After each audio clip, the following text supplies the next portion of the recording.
Hi weavers, welcome back to my channel. Please నా channel ఎవరైనా subscribe చేసుకోకపోతే subscribe చేసుకోండి, బెల్ బటన్ని ప్రెస్ చేయండి, లైక్ షేర్ కామెంట్ చేయండి. లైక్ చేయడం మాత్రం మర్చిపోకండి. ఈరోజైతే నేను అవకాడో స్మూదీ చేయబోతున్నానండి. చాలా సింపుల్గా చేసేసుకోవచ్చు. ఇది ఒక 5 మినిట్స్లో అయితే రెడీ అయిపోతుందండి. ఇప్పుడైతే ప్రాసెస్లోకి అయితే వెళ్ళిపోదాం మనం.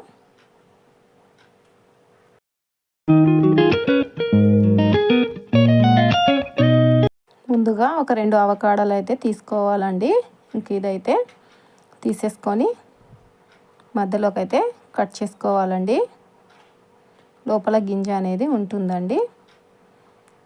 ఈ విధంగా రౌండ్గా కట్ చేసుకోవాలండి. నేను ఫస్ట్ టైం కట్ చేస్తున్నా కాబట్టి నాకైతే సరిగా రాలేదండి. ఇలా తిప్పితే రాలేదు. మళ్ళీ ఇంకొకసారి అయితే కట్ చేశాను. ఇంకొకసారి అయితే కట్ చేస్తే తర్వాత అయితే వచ్చేసిందండి. వావ్, ఎంత బాగుందో. ఇంకా మధ్యలో గింజ కూడా కట్ అయిపోయిందండి నాకైతే. ఇంక ఇప్పుడైతే గింజనైతే తీసేసుకోవాలి. చాలా గట్టిగా అయితే ఉందండి, గింజ రావడమే లేదు. ఇంక ఇప్పుడైతే మెల్లగా ఎలాగోలా తీసేసానండి. చూడండి ఎలా ట్రై చేస్తున్నానో. గింజ అయితే రావడం లేదండి. ఇంకా ఎట్లకెళ్ళికి వచ్చేసింది. ఇంకా పైన తొక్కు తీసేసి ఇంక ఇప్పుడైతే సన్నగా కట్ చేసుకోవాలి. ఇంక ఇది చాలా జ్యూసీగా ఉందండి, అందుకే చేయి అంత అయింది. ఇంక ఇలా 2 కట్ చేసేసుకొని ఇంకా మిక్సీ జార్లోకి అయితే తీసేసుకోవాలండి. మిక్సీ జార్లోకి అయితే వేసేసుకుంటున్నాను.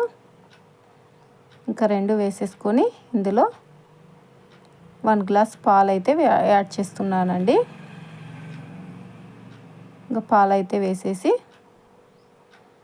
ఇందులోనే ఒక 4 టేబుల్ స్పూన్ల షుగర్ అండి. షుగరే ఇష్టం లేని వాళ్ళు హనీ కూడా ప్రిపేర్ చేయొచ్చు. ఇంకా నేనైతే మిక్సీ చేసేసాను. ఇంకా గ్లాస్ అయితే తీసుకున్నాను. చూడండి ఎంత స్మూతీగా వచ్చిందంటే కింద కూడా పడిపోయిందండి ఎక్కువయ్యి.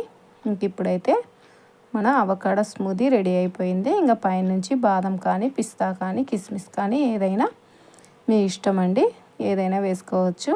మీకు కూడా వీడియో అనేది నచ్చితే లైక్ చేసి ఎలా ఉందో కామెంట్లో తెలియజేయండి.